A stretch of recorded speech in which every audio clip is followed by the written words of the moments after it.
సంక్రాంతి రహస్యాలు ప్రత్యేక కార్యక్రమానికి సాదర స్వాగతం. కాలమే దైవంగా, పంటలే నైవేద్యంగా, ప్రకృతే వేదికగా సాగే అసలు సిసలు తెలుగువారి పెద్ద పండుగ సంక్రాంతి.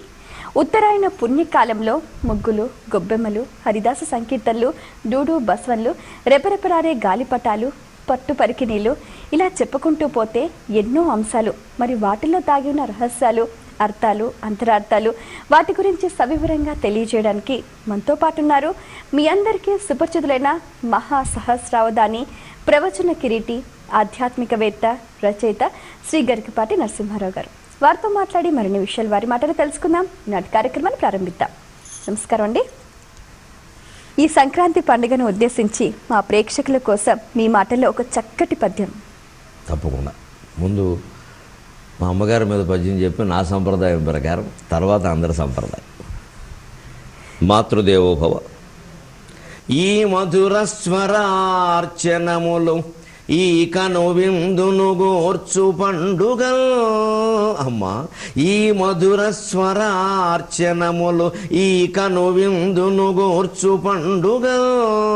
ఈ మమకార బంధములు ఈ మురిపాల దేవతలు ఈ పదునారు మహోపచారములు. ఈ మధుర స్వరార్చనములు ఈ కను విందును గోర్చు పండుగ. ఈ మురిపాల దేవతలు ఈ పదునారు మహోపచారములు. ఈ మమకార బంధములు, అమ్మ, ఈ మమకార బంధములు ఈ నదులీ సరస్సులు సముద్రములు. నీ మహనీయ గర్భమున, నీ మహనీయ గర్భమున నే జనించుటగాదే చేకూరిన్. చాలా అద్భుతంగా సెలవిచ్చారు. మన భారతీయుల జీవితాల్లో పండుగల సందడి ఎక్కువ, మనకి దేవతలు ఎక్కువ, వాళ్ళకి చేసే సేవలు ఎక్కువ. ఏకంగా 16 సేవలు. ఇతర మతాల్లో ఎక్కడ కనపడవి. 16 దేవతలు కాదు, ఓ 30 దేవతలు. నీ ఇష్టం, ఇంకా కొత్త దేవతను పుట్టించినా మాకేం అభ్యంతరం లేదు. అసలు మనిషి దేవుడని తెలుసుకునే వరకు ఎంతమంది దేవతలు పుట్టినా మంచిది. ప్రతి మనిషి దేవుడని తెలుసుకోవడమే మన మొత్తం భారతీయ తాత్విక లక్ష్యం. ఈ సంగీతాలు, స్వరార్చనలు, ఈ కవిత్వాలు, ఈ పండుగలు, ఇంతమంది దేవతలు, వీరికి ఒక్కొక్కరికి 16 ఉపచారాలు. వీటి పేరు మీద, పండుగల సందడి పేరు మీద మమకార బంధాలు. వారు రాలేదు, వీరు వచ్చారు, అయ్యో వీరు ఎందుకు రాలేదు, వీళ్ళ అందరూ వచ్చారు కానీ వాడు రాలేదమ్మా అనుకోవడం. ఇవన్నీ అలాగే ఈ నదులు, ఈ సరస్సులు, ఈ సముద్రాలు, అసలు ఇన్ని నదులు, ఇన్ని సరస్సులు, ఈ చుట్టూ 3 పక్కల సముద్రం కూడా భారతదేశానికి తప్ప మరొక దానికి ఉందని అనుకోను నేను. ఇవన్నీ మనం ఈ భూమిలో పుట్టడం వల్ల కలిగే. మరి ఈ భూమిలో పుట్టడానికి తల్లిదండ్రులే కారణం కదా. అందుకని మా అమ్మకి, నాన్నగారికి ముందుగా నమస్కారం. ఇప్పుడు నువ్వు అడిగినంత విశేషాలన్నీ ఓ పద్యంలో చెప్పి దానికి మనం వ్యాఖ్యానం రూపంలో చర్చ చేసుకుంటాం. పవలు రేలును లేక బాధించు చలి జబ్బు భోగి మంటలలోన బుగ్గిగాగా.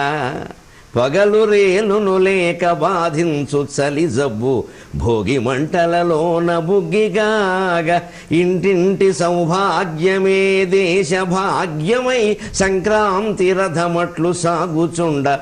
ఇంటింటి సౌభాగ్యమే దేశ భాగ్యమై సంక్రాంతి రథమట్లు సాగుచుండ. పశు పూజలో కూడా పశుపతి పూజనే కనుము. పశు పూజలో కూడా పశుపతి పూజనే కనుమన్న సంస్కృతి ఘనత జోప. పిడికెడు బియ్యము ప్రీతిగా గైకొని హరినామధనమిచ్చు కరుణతోడ. పిడికెడు బియ్యము ప్రీతిగా గైకొని హరినామధనమిచ్చు కరుణతోడ. వచ్చే సంక్రాంతి, వచ్చే సంక్రాంతి వేయేండ్ల వైభవమును తెచ్చే తెలుగు వాకిండ్లు తేరులగుచు విచ్చే. వచ్చే సంక్రాంతి వేయేండ్ల వైభవమును తెచ్చే తెలుగింటి వాకిండ్లు తేరులగుచు విచ్చే. గొబ్బెమ్మలను త్రొక్కజొచ్చే గంగిరెద్దులు, గొబ్బెమ్మలను త్రొక్కజొచ్చే గంగిరెద్దులు. అయినని మనరు, అయినని మనరు. అదే ముద్దో ఏమో, అదే ముద్దో ఏమో, అయినని మనరు. మొత్తం పండుగ విశేషాలన్నీ ఒకే ఒక్క పద్యంలో సాగరఘోష కావ్యంలో సందర్భానుసారంగా చెప్పడం జరిగింది. ఇందులో మొట్టమొదటి నుంచి మనం చూసుకుంటే మన పండుగలన్నింటిలోకి ఇది పెద్ద పండుగ. అవును. అంతేకాదు దీన్ని పెద్దల పండుగ అని కూడా అంటారు. దీంట్లో విశేషం ఏమిటంటే పెద్ద పండుగ అనడంలో ఇతర పండుగలు ఏవైనా సరే మనకి ఒకరోజే ఉంటాయి. మనం ఏదో నవరాత్రులని పంచరాత్రులని చేయడం మన ఉత్సాహం, అంతేగాని అది శాస్త్రమేం కాదు. అది పైగా నాగరికతలో ప్రధానమైన అంశమో కాదు. ఒక్కరోజు వినాయక చవితి ఒక్కరోజు చేసి వదిలేసినా వినాయకుడికి ఏమో కోపం రాదు. మర్నాడు నిమజ్జనం చేయొచ్చు. మనం ఏదో ఒక సంప్రదాయంలో చేస్తాం. సంక్రాంతి మాత్రం ఖచ్చితంగా 4 రోజులు చేయాల్సిందే. ఇక అందులో మినహాయింపులు లేవు. భోగి, సంక్రాంతి, కనుమ, ముక్కనుమ. అంచేత ఇంత పెద్దదైన పండుగ మనకు మరొకటి లేదు. అందువల్ల ఇది పెద్ద పండుగ. అయితే ఈ భోగి మంటల్లో ఉన్న తాత్విక రహస్యం ఏంటండి? మొదటి రోజు భోగి పండుగ నాడు ముందు తెల్లారకట్ట భోగి మంటలు వేస్తారు. అందులో ఇప్పుడు మారిపోయిన పరిస్థితుల్లో మనం ఏదో మంట వేసుకోవడమే ప్రధానంగా భావిస్తున్నాం, కానీ పూర్వం వాళ్ళు అలా భావించారు. మన హిందువుల పండుగలన్నింటిలోనూ కూడా ఎప్పుడు 3 రకాల దృక్పథాలు ఉంటాయి. 1 భౌతికం, 2 మానసికం, 3 ఆధ్యాత్మికం. భోగి మంటల్లో ముఖ్యంగా ముందు చలికాలం. పైగా ఈ సంక్రాంతికి చలి ఎలా ఉంటుంది అంటే, సంక్రాంతికి సంకల్లో చేతులు పెట్టుకుంటారట, శివరాత్రికి శివశివ అని వెళ్ళిపోతుందట. ఇంక ఇక్కడి నుంచి తగ్గడం ప్రారంభమవుతుంది. ఇంతవరకు అసలు ఈసారి అయితే భాగ్యనగరంలో మనం ఎప్పుడూ లేనంత చలి చూసాం. అవును, చలి నిజంగా పురులేగే ఉంది. ఇదివరకు ఎప్పుడు ఇంత లేదు అసలు. ఇప్పుడు క్రమంగా తగ్గిపోతుంది ఇంకా, కానీ అది ఉంటుంది. అందుకే ఆ ముందు ఆ చలిమంట అక్కడ ఉంటే ఎంత నిద్ర లేవడం బద్ధకమైన వాడైనా సరే 2 గంటలకు వచ్చి చలిమంట కోసం లేస్తాడు.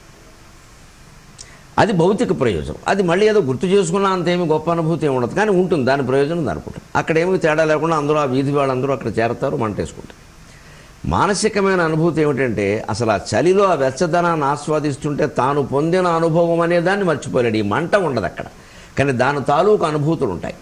అసలు ఒక చలిలో ఈ మంట ఉంది, అలాగే వేడిలో ఇంకోటి ఉంటుంది ఉపాయం, అలాగే వర్షంలో ఇంకోటి ఉంటుంది.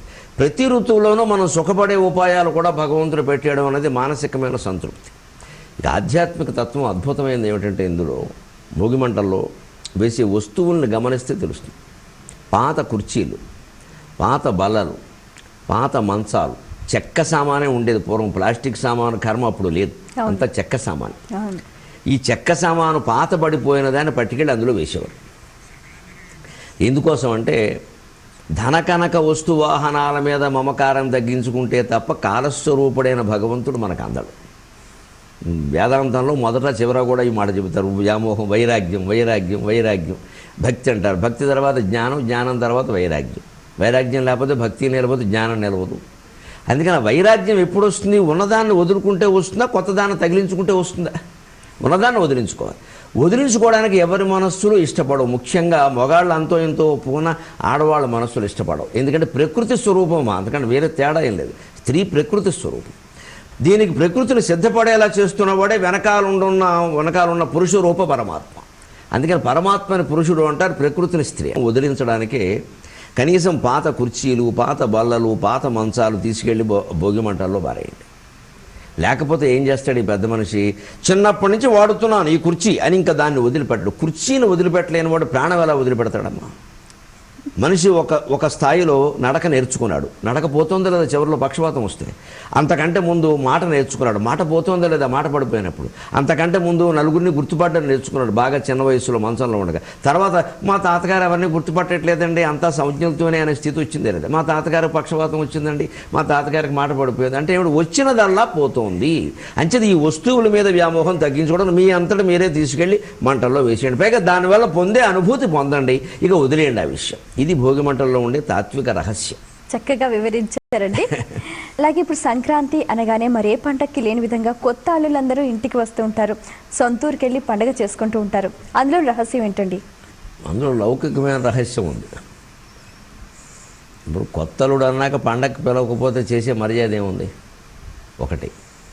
రెండోది, అల్లుళ్ళని పిలిచినా బంధువులను పిలిచినా పల్లెటూళ్ళలో ఇదే పండుగ. కారణం ఏంటంటే ధాన్యం ఇంటికి వస్తాయి ఇప్పుడు. అది భౌతికమైన కారణం ఉంటుంది అక్కడ. ఈ పండుగ కింద ప్రాధాన్యం పెరగడానికి తెలుగునాట కారణం ఏంటంటే ధాన్యం ఇంటికి వస్తాయి. ఇవి గోధుమలో మొక్కజొన్నలో పండించే వాళ్ళకి ఈ విషయాలు తెలియవు, ఎందుకంటే అవి డిసెంబర్లోనే రావాలని ఏం లేదు, వేరే సమయాల్లో వస్తూ ఉంటాయి. ధాన్యం అయితే పూర్వం ఏడాదికి ఒకటే పంట, అది కూడా నవంబర్లో కోతలు, డిసెంబర్లో ధాన్యం ఇంటికి వస్తే సంక్రాంతి సరిగ్గా జనవరిలో వస్తుంది. నిండా ధాన్యం వచ్చినప్పుడు ఆ ధాన్యం గాది నిండా ఉంటాయి, శుభ్రంగా తినడానికి లోటు లేదు. ఒకవేళ ధాన్యం అమ్ముకున్నా కూడా షావుకారు గారు డబ్బులు ఇస్తారు, డబ్బులకి లోటు లేదు. కొత్త బట్టలు కొనుక్కోవడానికి, పిండి వంటలు చేసుకోవడానికి, అల్లుళ్ళకి బహుమతులు ఇవ్వడానికి అంతా డబ్బు, ధనము, ధాన్యము పుష్కలంగా ఉంటాయి. అందుకని ఇప్పుడే అల్లుళ్ళని పిలుస్తారు. దసరాకి పిలిచారనుకో అప్పుడు పంట కోతకు రాదు. దీపావళికి పిలిచారనుకో ఇంకా కోతలు కొన్ని చోట్ల జరుగుతాయి, కొన్ని చోట్ల జరగవు.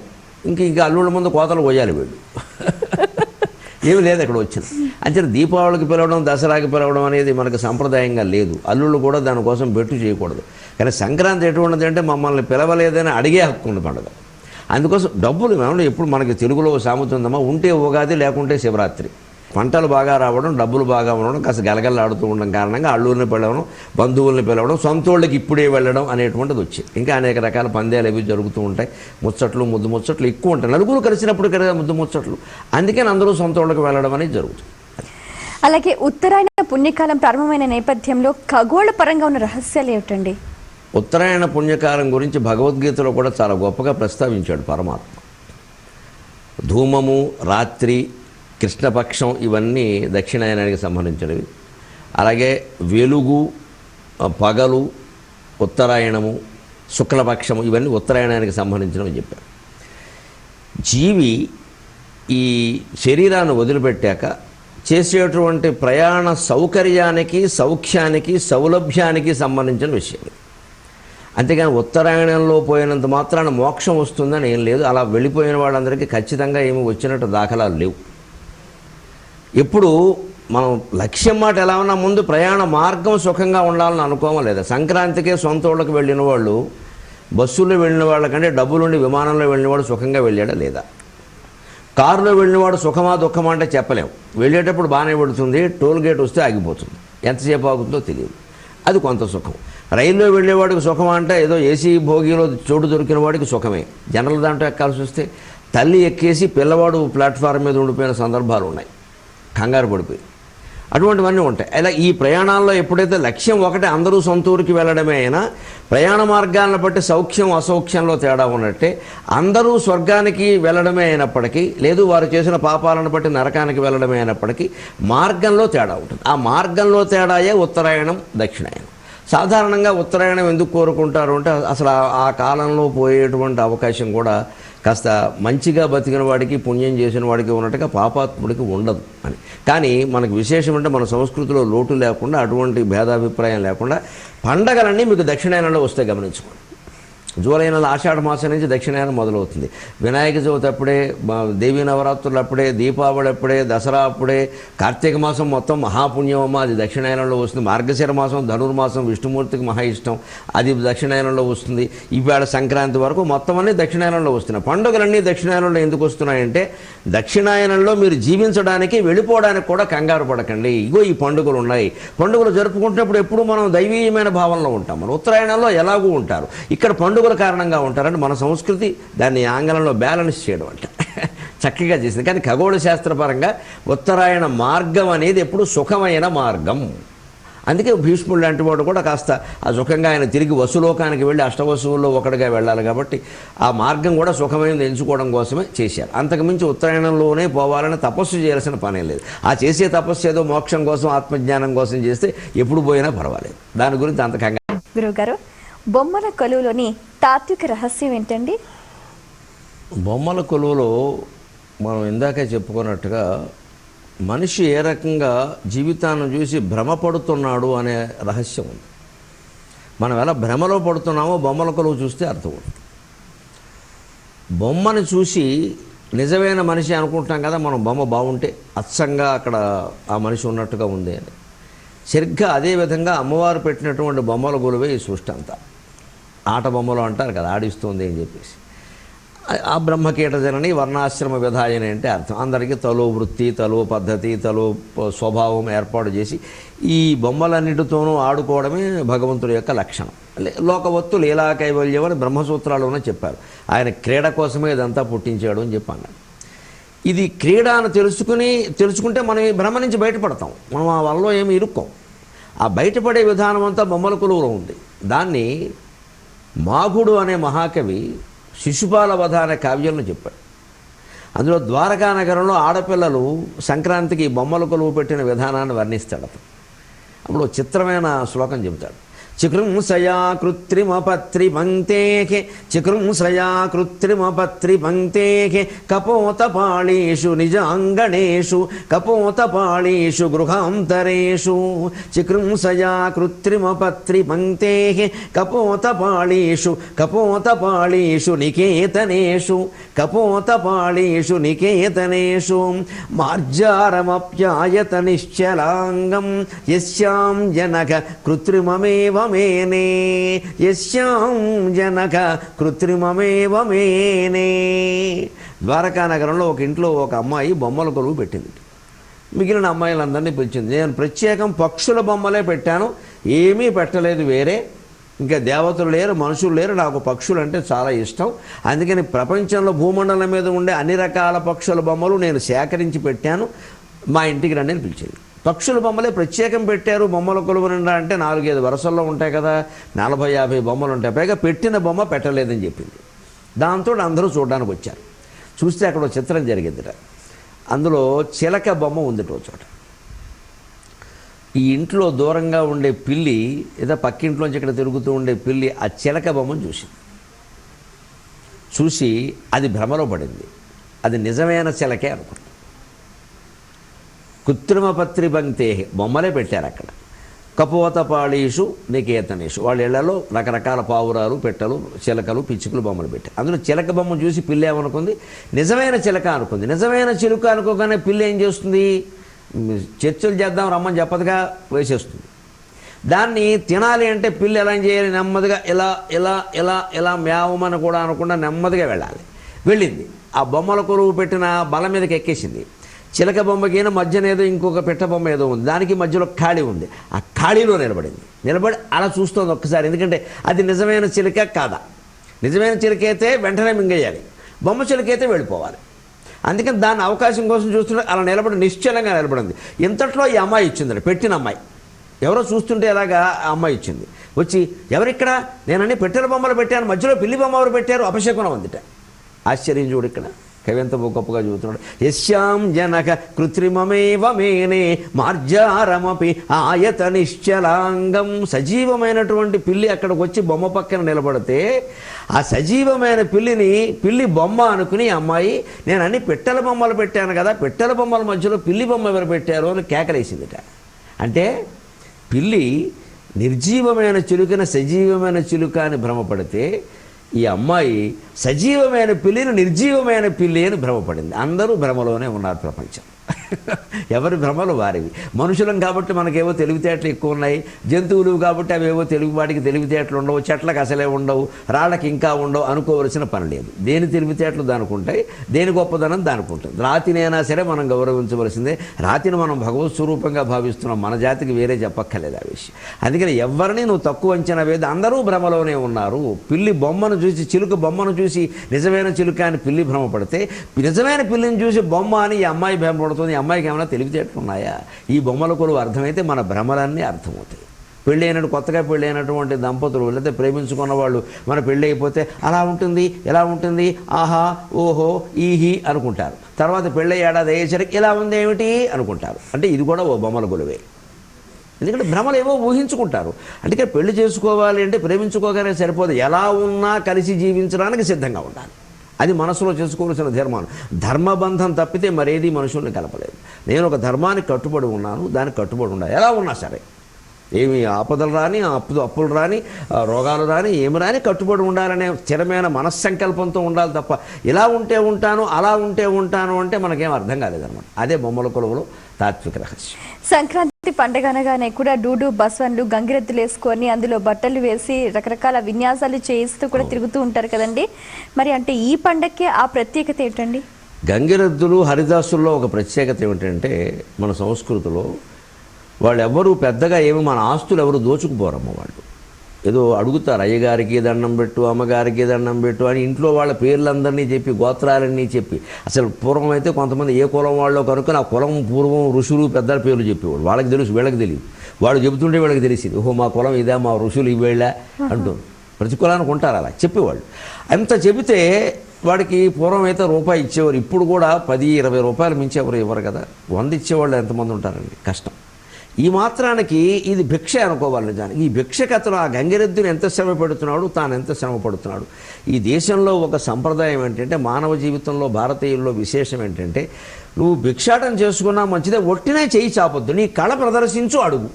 అంటే కళ ప్రదర్శించి అడిగాడు అంటే నేను మరోలా అంటే బాగుండదమ్మా, మాకు వాళ్ళకి తేడా ఏముంది, మేము కూడా మా కళ ప్రదర్శిస్తున్నామమ్మా, డబ్బు ఇస్తున్నారు, మేమేం ఊరికే ఏం చేయడంలా. మా కళ ప్రదర్శించి మేము డబ్బు తీసుకోవడం గొప్ప గౌరవం అయినప్పుడు గంగిరెద్దు కూడా అతని కళ ప్రదర్శించి అతను తీసుకోవడం కూడా గౌరవమే అవుతుంది, కానీ భిక్షలు అవుతుంది. అంటే సంక్రాంతి బిచ్చగాళ్ళు అని మనం ఏదో తేలిగ్గా మాట్లాడతాం గుమ్మం ముందుకు రాబట్టి, కానీ కొమ్ముదాసరులు కానీ, పిచ్చుకుంట్లు కానీ, తుపాకీ రాముళ్ళు కానీ, గంగిరెద్దుల వాళ్ళు కానీ, హరిదాసుల వాళ్ళు కానీ ఎవ్వరూ బిచ్చగాళ్ళు కాదు. అసలు ఈ దేశం భిక్షుక సంస్కృతికి వ్యతిరేకం. హిందూ సంస్కృతిలో భిక్షాటనని అసలు ఎవరు ప్రోత్సహించలేదు ఏ రకంగా. బౌద్ధ ధర్మం బాగా ప్రభావం వచ్చాక బౌద్ధ భిక్షువుల పేరు మీద ఊరికే భిక్షాటన చేసుకోవడం అనేది అలవాటైంది, కానీ హిందూ ధర్మంలో అది పెట్టాల. కేవలం సన్యాసికి మాత్రమే, అది కూడా 7 ఇళ్ళు మాత్రమే చాలా లెక్కగా పెట్టారు తప్ప కూర్చుని భిక్షాటన చేసుకోవడం అది ఒప్పుకోరు. సంక్రాంతిలో విశేషమైంది. గంగిరెద్దులో పైగా ఆత్మవిశ్వాసం. ఆ ఎద్దుని సాధారణంగా చేలో కట్టరు, దాన్ని తిప్పుతారు, వేరే రకంగా తిప్పుతారు. అంటే దాన్ని ఒక దేవుడిగా గౌరవించడం. గంగిరెద్దుని వెంకటేశ్వర స్వామి అనుకుంటారు, ఆబోతుని వాడతారు సాధారణంగా. ఆ తిప్పడంలో ఏమవుతుందంటే, సరిగ్గా ఈ కాలం కూడా పశువుల ఇదిలో చెప్పాలంటే ఎదకొచ్చేటువంటి పరిస్థితులు కూడా ఉంటాయి. గంగిరెద్దుకి, సరైనటువంటి ఎద్దుకి, ఆబోతుకి 3 మైళ్ళ దూరంలో ఎక్కడ ఆవు ఎదకొచ్చినా సరే వెంటనే తెలిసిపోతున్నామా, రంకేసుకుంటూ పారిపోతుంది. కానీ గంగిరెద్దు అలా వెళ్ళదు. దాన్ని ఏదో పట్టుబట్టలు పెట్టి దాన్ని అలంకారం చేసి దానికి మొబైల్ పెట్టేసరికి దాని మనసు మారిపోయింది.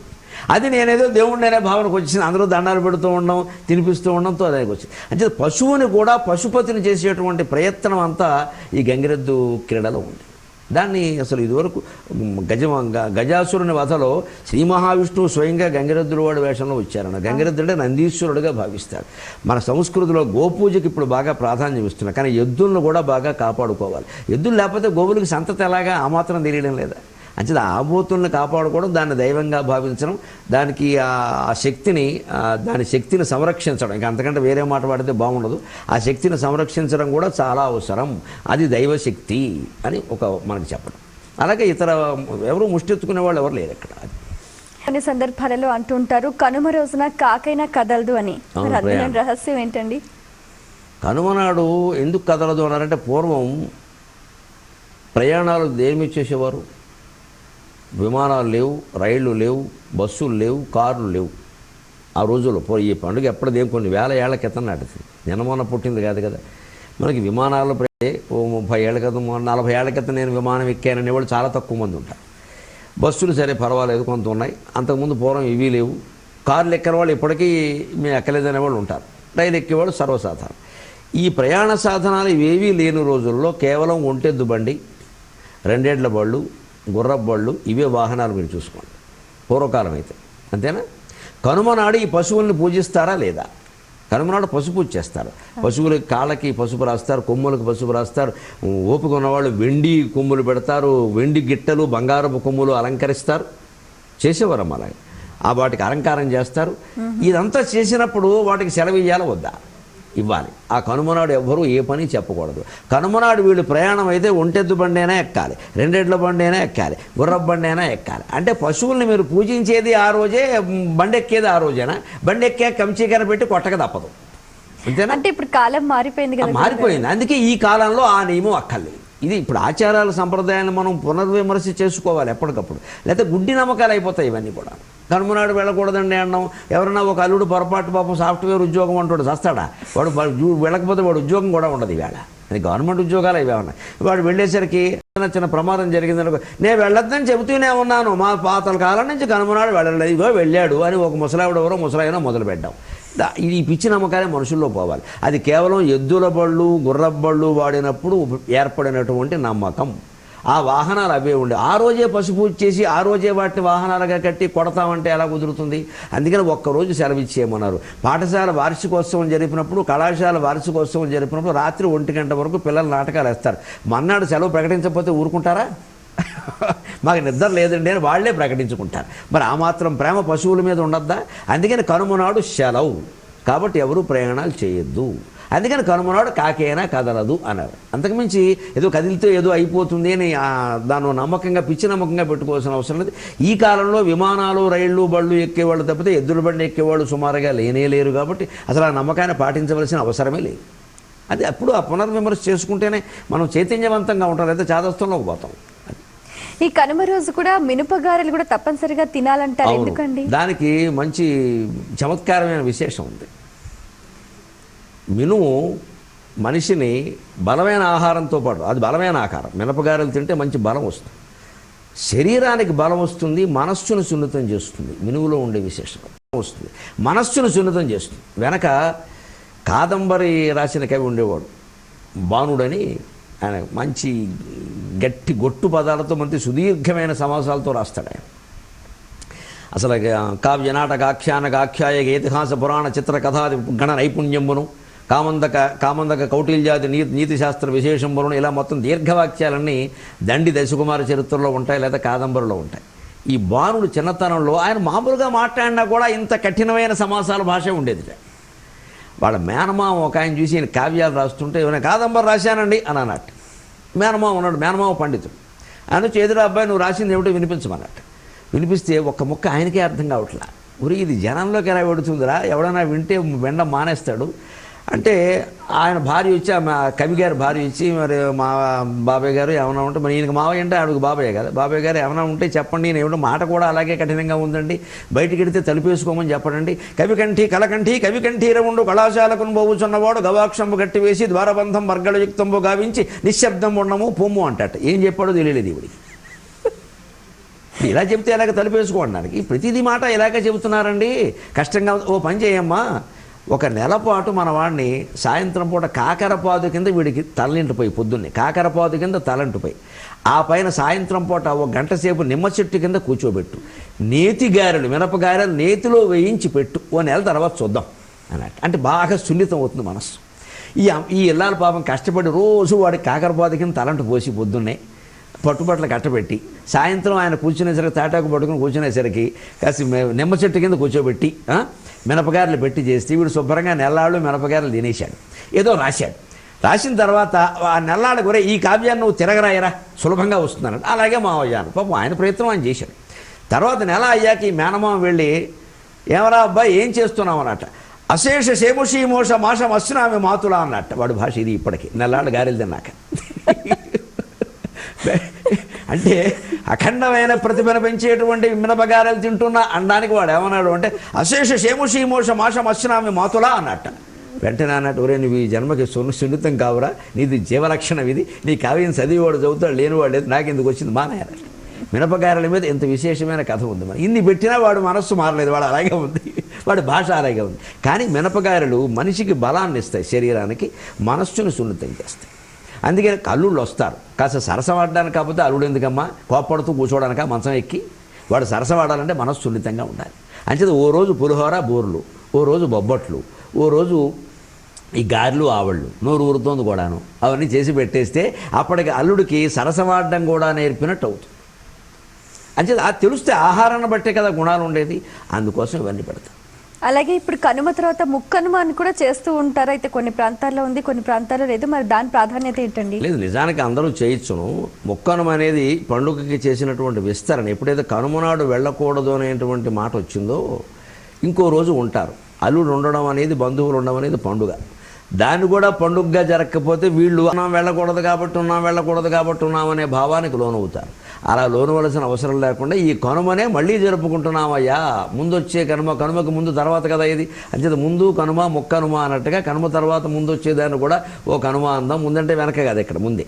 అందుకని అలా వచ్చేదాన్ని అందామని ఇంకో రోజు పొడిగించుకున్నారు. కాస్త తిన్నవి అరగాలి కదా, అల్లుడింట్లో అత్తారింట్లో కూర్చుని. అంచేత ఆ మొక్కనుమ నాడు ప్రయాణాలు చేయొచ్చు అని పెట్టారు. అంతకుమించి ప్రత్యేకించి మొక్కనుమ నాడు చేసేటువంటి ప్రత్యేక పిండి వంటలు కానీ ప్రత్యేకమైన సంప్రదాయాలు కానీ అంత కనపడవు. ఆ 4 రోజుల పండుగ కావడం వల్ల కూడా దీన్ని పెద్ద పండుగ. అంటే వాస్తవానికి ఈ సంప్రదాయబద్ధంగా ఈ సంక్రాంతిలో ఉన్న అసలు శిశులైన రహస్యాలు, సంప్రదాయ సంక్రాంతి 3 రోజులు 4 రోజులు కూడా మనం సంప్రదాయబద్ధంగా జరుపుకోవాలంటే ఖచ్చితంగా 4 గంటలకు లేవాలమ్మ మనిషి. ముందు బ్రాహ్మీ ముహూర్తంలో లేవాలి. 4 రోజులు తలంటు పోసుకోకపోయినా 1 రోజు తలంటు పోసుకున్నా 3 రోజులు తలారా స్నానం చేయాలి. ఈ 4 రోజులు కొబ్బరి నూనె రాసుకోకపోతే వచ్చే నష్టం ఏం లేదు. ఖచ్చితంగా పొద్దున్నే దేవుడి దగ్గర మగ ఆడ భేదం లేకుండా అందరూ దీపం వెలిగించాలి. అందరూ ఇంటిల్లిపాది వెళ్ళి ముందు 6 గంటలకే తల్లిదండ్రులకు నమస్కారం చేసి దీపం వెలిగించాలి. ఇంట్లో పెద్దవాళ్ళు ఉంటారు, తాత మామగారు ఎవరుంటే వాళ్ళకి అందరూ నమస్కారం చేయాలి. ఆ పైన ఖచ్చితంగా వీలైనంత వరకు 3 రోజులు కూడా కొత్త బట్టలే ధరించాలి.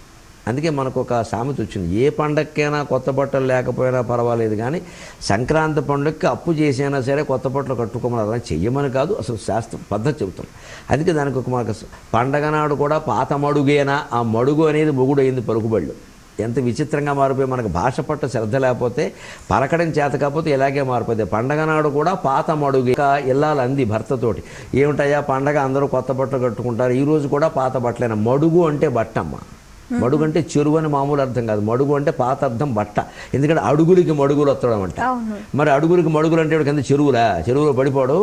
ఆ రాజమందిరం నుంచి వచ్చేటువంటి అంతఃపుర స్త్రీలు వస్తుంటే వాళ్ళ అడుగులకి కింద మడుగులు పరిచేవారు. ఇస్త్రీ చేసిన చీరల్ని మడుగులు అంటారు. అందుకే ఉతికిన బట్టలు తెచ్చే చాకల్ని మడివేలు అంటారు. మడివేలు చదివినోడి కన్నా ఓరన్నా మడేలు అన్న మిన్న మడివేలు అంటారు. అంచేది ఆ మడుగులు అన్నమాట. అంచేది ఆ పాత మడుగేనా, పండగ నాడు కూడా పాత బట్టేనా అంటే పలుకుబడిలో మడుగు అనేది మగుడు అయ్యి మగుడు అనేది మొగుడయ్యి ఈ మాట ఆడవాళ్ళు అన్నమని ఇంకా రకరకాల అనుకోని అర్థాలన్నీ వచ్చాయి. కానీ అది అపార్థం చేసుకోవాల్సిన వ్యవహారం కాదు కొత్త బట్టలకు సంబంధించి. అలాగే మధ్యాహ్నం పూట ఏదో ఈ రకరకాల జోదాలు పందాలు వస్తున్నాయేమో, అది మన నిజానికి అది మన సంప్రదాయం కాదు. పేకాట ఆడడం కానీ ఇతర జీవులతో ఏ జీవితోనూ పందెం వేసుకుని ఆడే అధికారం మనకు లేదు. ఇవాళ ఇంకా విజృంభిస్తున్నా సరే అది ఎవరి విజ్ఞతకి వారికి ఆలోచించుకోవాల్సిన విషయం ఇది. అలవాటు పడ్డాక మానమన్నా కూడా కష్టం. అయితే కొంత ఈ మధ్యలో వచ్చిన ఒక మార్పు ఏంటంటే కోళ్ళకి కత్తులు కట్టకుండా మామూలుగా వేస్తున్నారు. అది హర్షించాల్సిన విషయం. ఏదో కాసేపు సరదాకి ఆడుకుంటారు, పందాలు వేసుకుంటారు, తర్వాత వెళ్ళిపోతారు. అంతవరకైతే పర్వాలేదు. హింస పెరిగి ఇక దాని మీద కోట్ల కొద్దీ పందాలు కూడా జరుగుతున్నాయంటే మనమే నష్టపోతున్నట్లు లెక్క. ఇక జూదం సంగతి చెప్పక్కల. ఈ జూదాల జోలికి పోకుండా మధ్యాహ్నం ఖచ్చితంగా 3 పూట్ల కూడా పొద్దున్నే రామాయణం, మధ్యాహ్నం భారతం, సాయంత్రం భాగవతం చెప్పించుకుని వింటే ఈ 3 రోజులు కూడా సంక్రాంతి పండుగ సంప్రదాయంగా జరుపుకున్నట్లు లెక్క. అలాగే భోగి మంటలు, పిండి వంటలు, విశ్రాంతి, సరసాలు, సన్నివేశాలు అన్నీ జరిపితేనే సంప్రదాయంగా జరుపుకున్నట్టు లెక్క. చివరిగా మా సందేశం, మన పండుగలు ఆచారాలకు సంబంధించి ఇటీవల మనకి పుస్తకశాలల్లో చాలా మంచి పుస్తకాలు దొరుకుతున్నాయి. మన ఆచారాల సంప్రదాయాలను శాస్త్రీయంగా వివరిస్తూ రాసినటువంటి పుస్తకాలు ఉన్నాయి. అవి రకరకాల రచయితలు రాశారు. నా దృష్టిలో ఎవరైనా సరే తప్పు రాయరు పనిగట్టుకుని. అది దాని శాస్త్రీయమైన విధానాన్ని తెలియపరుస్తారు. అందుకని ముందు అసలు మనం పిల్లలకి ఆ పుస్తకాలు తెచ్చి ఆచారాలు సంప్రదాయాలు మన పండుగలు జరుపుకునే విధానాన్ని మనం పిల్లలకి తెలియపరిస్తే భవిష్యత్ తరాలు ఈ పండుగని కోల్పోకుండా ఉంటాయి. ఎందుకంటే ఇవాళ పిల్లలకి పండుగ తప్పితే వేరే ఆనందం లేదు. కనీసం పండగ పేరు మీద సెలవిస్తున్నారు. వాళ్ళకి సెలవిస్తే 9 గంటలకు లేవడం కాకుండా పొద్దునే నిద్ర లేపి తలంట పోసి కొత్త బట్టలు కట్టి ఆ పండుగ విశేషాలన్నీ చెబితే జీవితం అంతా కూడా పండగలాగే జరుగుతుంది. అలాగే జరగాలని మనం కోరుకుందాం. చాలా సంతోషం అండి. మీ అమూల్యమైన సమయాన్ని కేటాయించి చక్కటి విషయాలు మా అందరికీ సవివరంగా శాస్త్రీయంగా తెలియజేసినందుకు ధన్యవాదాలు. వీక్షించారు కదండి, ఇది ఇవాల్టి మన సంక్రాంతి రహస్యాలు ప్రత్యేక కార్యక్రమం. మరి మీరు కూడా ఎన్నో రకాల రహస్యాల్ని తెలుసుకున్నారు కదా. మరి సంక్రాంతి పండుగలోని ఆధ్యాత్మిక, వైజ్ఞానిక సంప్రదాయాల్ని తూచా తప్పకుండా కనీసం వాటిలో కొన్నైనా పాటించి భగవంతునికి చేరువే ప్రయత్నం చేస్తారని ఆశిస్తున్నాం. మరో కార్యక్రమంలో మళ్ళీ కలుసుకుందాం. అంతవరకు సెలవు.